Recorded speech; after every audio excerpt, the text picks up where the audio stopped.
واپس آئے۔ انگلستان سے واپس آ کر آپ نے وکالت شروع کی، پھر اسے چھوڑ کر مجسٹریٹ مقرر ہوئے، لیکن جلد ہی ملازمت کو خیر بات کہہ کر دوبارہ وکالت کرنے لگے اور دیکھتے ہی دیکھتے اس میدان میں اپنی قابلیت کا سکہ جما دیا۔ سیاسی زندگی کا آغاز کانگریس میں شرکت سے کیا۔ آزادی کی خاطر ہندو مسلم اتحاد کے آپ زبردست حامی تھے، لیکن رفتہ رفتہ کانگریس کے بارے میں آپ کو یہ یقین ہو گیا کہ اس کے نزدیک ہندوستان کی آزادی ہندو اکثریت کی آزادی ہے، جو مسلمانوں کو غلام بنا کر رکھنا چاہے گی۔ چنانچہ آپ کانگریس سے الگ ہو گئے۔ مسلمانوں کو کانگریس کے خطرناک ارادوں سے آگاہ کرنے کے لیے آپ مسلم لیگ میں شامل ہو گئے اور اس کی تنظیم نو کا بیڑا اٹھایا۔ خود علامہ اقبال نے آپ کو مسلم لیگ کی رہنمائی کرنے پر آمادہ کیا تھا۔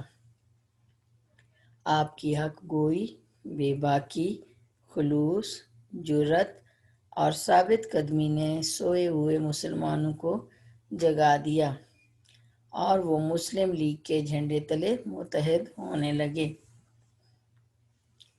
بالآخر 23 مارچ 1940 کو لاہور میں عین اس جگہ جہاں مینار پاکستان ایستادہ ہے، مسلم لیگ کے اس تاریخ ساز اجلاس کا سٹیج سجایا گیا جس نے قرارداد پاکستان کو منظور کیا اور جس کے منظور ہوتے ہی ہندوستان کا کونا کونا لے کے رہیں گے پاکستان اور قائد اعظم زندہ باد کے فلک شگاف نعروں سے گونج اٹھا۔ پھر دنیا نے دیکھا کہ صرف 7 سال کے قلیل عرصہ میں ایک نئی مملکت دنیا کے نقشے پر ابھری۔ 14 اگست 1947 کو پاکستان کا خواب شرمندہ تعبیر ہوا۔ قائد اعظم اس کے پہلے گورنر جنرل مقرر ہوئے۔ مصائب اور مسائل کے پہاڑ تھے، لیکن ہمارے قائد نے دشمنوں کے تمام اندازوں اور امیدوں کو خاک میں ملا دیا۔ انتھک اور مسلسل محنت سے آپ قوم کی کشتی کو طوفان سے نکال تو لائے، لیکن جان کو ہار بیٹھے اور 11 ستمبر 1948 کو اپنے خالق حقیقی سے جا ملے۔ آپ کراچی میں مدفون ہوئے، یعنی آپ کو کراچی میں دفن کیا گیا۔ حق مغفرت کرے آزاد مرد تھا، یعنی اللہ تعالیٰ ان کی مغفرت فرمائے۔ تو ڈیئر اسٹوڈینٹس، یہ قائد اعظم کا مضمون میں نے جو آپ کو پڑھایا یہ پیراگراف کی شکل میں ہے۔ آپ نے دیکھا ہر پیرے میں ایک نئی بات ہم نے جانی، لیکن اگر آپ چاہیں تو اس کو آپ عنوان دے کر یعنی ٹاپکس میں بھی لکھ سکتے ہیں، پوائنٹس دے کر۔ جیسے قائد اعظم اوپر ہم لکھیں گے قائد اعظم محمد علی جناح۔ جب ہم شروع کریں گے تو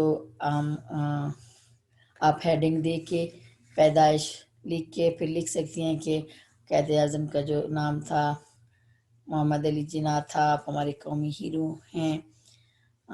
آپ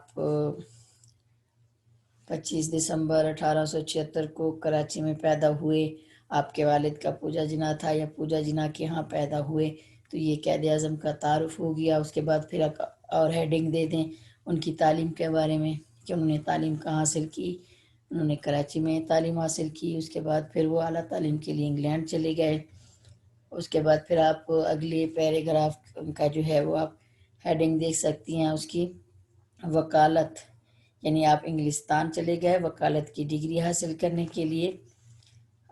پھر آپ نے پہلے کراچی پھر بمبئی میں وکالت شروع کی۔ اس کے بعد آپ پھر اس سے اگلا پیراگراف جو سیاست کے بارے میں ہے اسے آپ سیاست کی عنوان سے ہیڈنگ دے سکتی ہیں کہ سیاست، پھر آپ نیچے لکھ سکتی ہیں کہ ان دونوں مسلمانوں کے حالات اچھے نہ تھے، یا قائد اعظم نے ایک جھنڈے تلے مسلمانوں کو جمع کیا، اپنے دن رات مسلمانوں کے علیحدہ وطن کے لیے انتھک محنت کی۔ آپ جان چکے تھے کہ انگریزوں سے آزادی کے بعد ہندو کے غلام بن کے رہ جائیں گے، اور پھر آپ نے مسلم لیگ میں شمولیت حاصل کی اس طرح سے۔ پھر اس کے بعد 14 اگست کو یہ جو پیرا ہے کہ 1947 کو پاکستان وجود میں آیا، اس کو آپ ہیڈنگ دے سکتے ہیں کیا میں پاکستان کی، اس پیراگراف کو۔ اس کے بعد پھر آخر میں آپ کی وفات، یعنی وفات کے عنوان سے آپ 11 ستمبر 1948 کو آپ نے وفات پائی۔ آپ کا مزار کراچی میں ہے، اللہ تعالیٰ آپ کی مغفرت فرمائے وغیرہ وغیرہ۔ یعنی آپ اس طرح سے یعنی اوپر ہیڈنگ دے کے ٹاپک میں بھی لکھ سکتی ہیں، اور اس طرح پیراگراف کے صورت میں بھی لکھ سکتے ہیں۔ امید ہے آپ کو اچھی طرح سے ہو گیا ہوگا، قائد اعظم کے بارے میں معلومات بھی ہو گئی ہوگی، اور یہ مضمون کس طرح لکھتے ہیں یہ بھی آپ جان چکے ہوں گے۔ اس کے بعد ہم پڑھتے ہیں گرامر کا سوال۔ اسم ضمیر۔ اسم ضمیر، اسم ضمیر کیا ہے؟ اسم ضمیر کی تعریف: وہ اسم جو کلام میں کسی دوسرے اسم کی جگہ لایا جائے، یا وہ اسم جو کلام میں کسی دوسرے اسم کی بجائے بولا جائے، کیا کہلاتا ہے؟ اسم ضمیر کہلاتا ہے۔ یعنی اسم ضمیر کی تعریف کیا ہے؟ وہ اسم جو کلام میں یعنی بولنے میں کسی دوسرے اسم کی بجائے لایا جائے یا کسی دوسرے اسم کی جگہ بولا جائے، اسم ضمیر کہلاتا ہے۔ مثال کے طور پر ہم لکھتے ہیں کہ احمد نے ناشتہ کیا، احمد سکول چلا گیا۔ احمد نے ناشتہ کیا اور احمد سکول چلا گیا۔ اس جملے میں ہم نے احمد کو 2 دفعہ بولا، یعنی ایک لفظ کو یا ایک اسم کو ہم نے 2 دفعہ ریپیٹ کیا، جو سننے میں اور پڑھنے میں بھی اچھا نہیں لگتا۔ تو جب ہم اس میں اسم ضمیر کا استعمال کریں گے تو ہم لکھیں گے کہ احمد نے ناشتہ کیا اور وہ اسکول چلا گیا۔ اب دوبارہ مطلب احمد نے ناشتہ کیا اور وہ اسکول چلا گیا، دوبارہ احمد لکھنے کی بجائے ہم نے لکھا وہ اسکول چلا گیا، تو اس میں وہ کیا ہے؟ اسم ضمیر ہے۔ یعنی احمد کی جگہ پر جب ہم نے وہ استعمال کیا تو وہ اسم ضمیر ہوا۔ اسی طرح ہے جیسے شازیہ